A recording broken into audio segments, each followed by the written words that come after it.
Hello everyone, a very warm welcome to you. My name is Nick, and there's a bit of storyline going on here, but we're playing Battle Squadron on the SEGA Mega Drive or Genesis, published by EA in 1990. Now, I've already reviewed this game on the Commodore Amiga some time ago.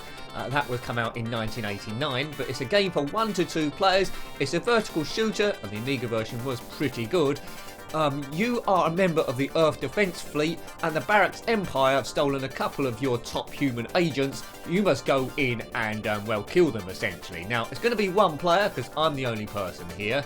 Let's put the credits up to maximum. Let's put the lives up to maximum. We'll keep those two the same for the time being, so we'll see how the game was intended to play. But if I don't do very well, then I'll put that down so there's less things firing at me. So here we go. Now, the good thing about this game is, as well as the graphics, is the amount of different power-ups you've got, and also as well you do have a rather alarming smart bomb, which I'll activate in a moment. But it is a very tricky game. Avoid everything that's firing at you. Good music here. There we go. So that's your smart bomb thing, so use that wisely. The game is probably a lot easier in 2 players. In 1 player there's a hell of a lot of stuff to avoid. So in terms of shooters go, this is the first shooter I'm reviewing on the SEGA Mega Drive, and I'm only reviewing it because I'm used to the Amiga version, so we might look at Xenon 2 at some point as well. A few other shooters have been suggested, which I'll jot down, so it's good to get it underway with this one. What is your favourite shooter on the SEGA Mega Drive? Let me know about that one. Yeah, I find this a little bit tricky here, but I find all shooters tricky. Take that. Now this game has both overland stages and underground, so occasionally a crater will turn up, and if you hover above that you can go in there. Check out these power-ups I'm collecting.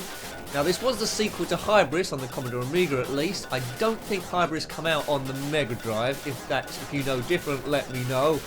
But fiendishly difficult.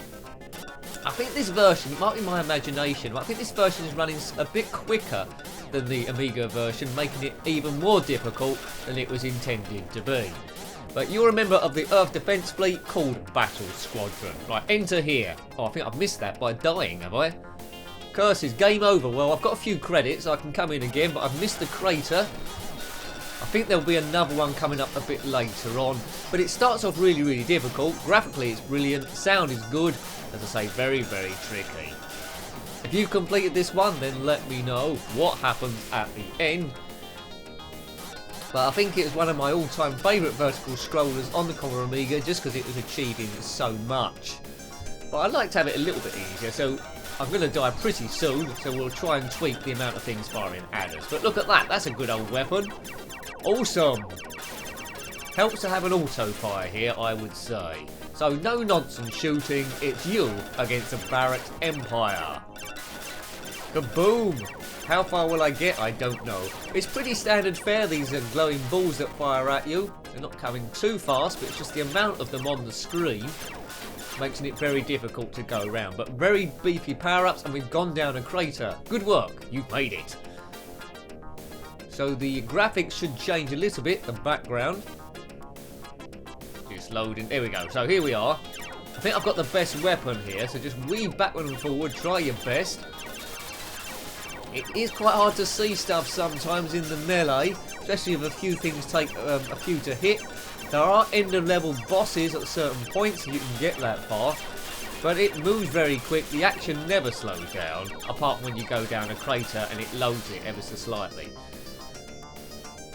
Oh, I think I'm dead again, aren't I? Any more credits? Yes, more credits left. I'm going to have to use these power-ups to get anywhere, but you'd have to be an absolute genius to complete this. So, brilliant game, but the difficulty for me stops it being insanely fantastical. But from the screenshots, it looks absolutely amazing. You definitely buy it based on that alone. If you don't like it, then let me know. I like to see all of people's opinions, really. There's no right or wrong. A lot of it's due with nostalgia and the games you played growing up, and that builds a foundation of what games generally you like later on. Not always, but it has a big influence. I'm not going to last too long here. You need to make it a bit easier. So, as always, these games aren't complete walkthroughs. It's just to see if you'd had this as a kid. I'm dead. if you had this as a kid, would you have bothered of playing it again, or would you have ditched it? And I think I would have played this quite a few times. Right, let's alter this. So credits free, lives 5. Let's change this. Maximum enemy bullets. How low can this go? Go down as 8, right? Enemy bullet speed. Let's get that as slow as possible. I presume that's slow. Slow down the enemy's bullets in this battle squadron futuristic fight. Right, here we go. Off we go. I sometimes get the name of this mixed up with another good shoot 'em up called Banshee, which didn't come out on the Sega Mega Drive. It was an Amiga one. Banshee's Amiga 1200, set in World War II. This one's Battle Squadron. So Battle Squadron sounds like a World War II thing to me, but it's not. It's a futuristic thing set quite a few years, or a couple of centuries, I think, after the original Hybrids.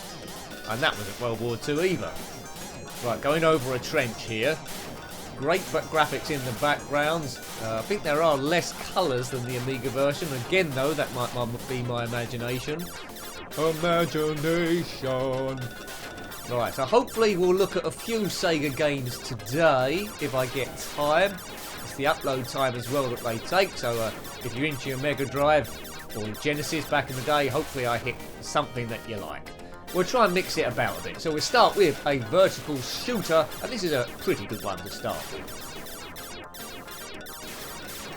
I think there is an option to turn the music off and just have sound effects. I think I prefer that. I'm not a big fan of music playing during a game. I like sound effects. If I'm playing a racing game, I like to have just sound effects. The Mega Drive does tend to favour music going through games, in particular driving games also. First found that on Test Drive 2, where the Amiga version I was used to just had the engine sounds on their own. Mega Drive had music, but you do get used to it. It's different styles of gameplay, gives it a different approach, and that's what makes every system different, and that's what makes it fun to see later down the line. Right, enter here. Can I get there or can I die? Oh no, I'm not going to get there. Am I? Get out of the way. Sook. Oh, look at that. I totally missed that. Trying to line myself up, and it just spelled utter and total doom. Right, so when we do this, the 2-week roundup, I'm not sure whether this is going to come yet. I have to make my mind up. I base it on a number of things. How it plays for the day, generally what the playability, what the gameplay's like, the graphics and the sound, and a bit as well, depending on people's comments in the comment section below. If there's a bit I've missed, or they compare it to something else, and I think, oh yeah, that's not bad, or I might have been a bit harsh on that, I might have been not harsh enough. I tend to give all games a fair crack of the whip, even if they're awful.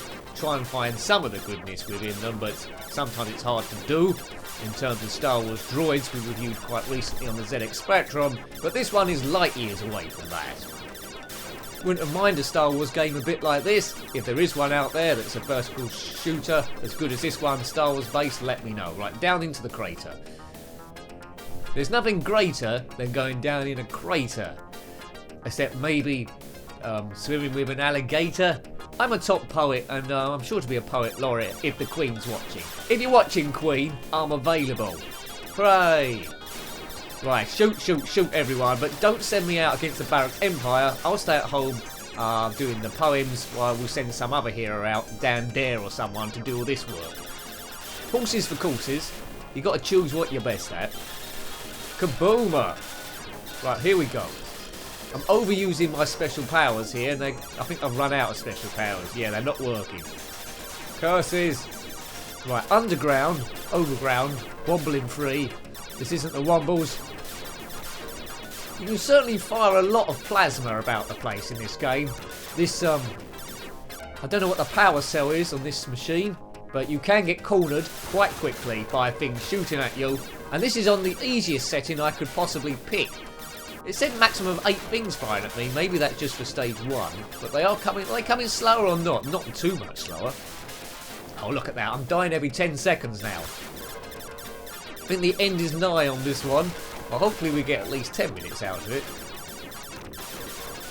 This Barracks Empire, we should get them round a negotiation table. I mean, this is a lot of effort just to rescue 2 people. 2 agents are being kidnapped, a man and a woman, which you saw a bit on the intro at the start there, but that's all irrelevant when it comes to vertical scrolling shoot 'em ups. The storyline's always irrelevant. It's just go over terrain as far as you can and destroy as much stuff as you can, having as much fun as you can. And that's basically where we are. But I desperately need a second player to distract the enemy on the other side of the screen to fire lots of stuff.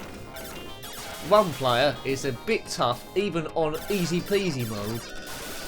Take that, you lot. Now when you get to the end of this bit, I think you come out of the crater and you're back overland again. Wowzers. We might have less of the screen to work with than the Amiga version as well. I need to have a look at that again. Kaboomer. Right. Oh man. Right. How many lives we got left? It shows it in the top left. I can't want to glance at that too much because all these mushroom things are taking quite a lot of effort to destroy, and there's too many of them. There's too many of them. They're coming out of everywhere. They're coming out the rocks, the stones, the walls. Boom. Yeah, it's going to be interesting to see how this one plays compared to Xenon 2. Some people say Xenon 2 is a bit overrated, it's a bit difficult, where, you know, a lot of them are. Some cracking music in that Xenon 2 game. I don't think the original Xenon did come out on the Mega Drive. Oh, we're dead as I've been jibber-jabbering along. So yeah, I think we'll leave that one there. I really like the game, but more of a spectacle. It's pretty tricky to actually play, but graphically and the power-ups are a great game, and I can see this has been very, very popular. So that was, hope you liked having a look at that one. That was Battle Squadron on the Sega Mega Drive or Genesis, depending on where you are in the world, published by EA in 1990. Got any comments about this game, similar games, or anything retro, then please put that below. A massive thank you to everyone that's subscribed so far, helping the numbers gradually grow. It's really appreciated. If you want to help a bit more, support the channel and make sure it stays full time, then there's what is it called? Patreon.com/njenkin. Thank you, Nick. Every bit does help. Until next time, take great care of yourself and a very fond goodbye. Goodbye.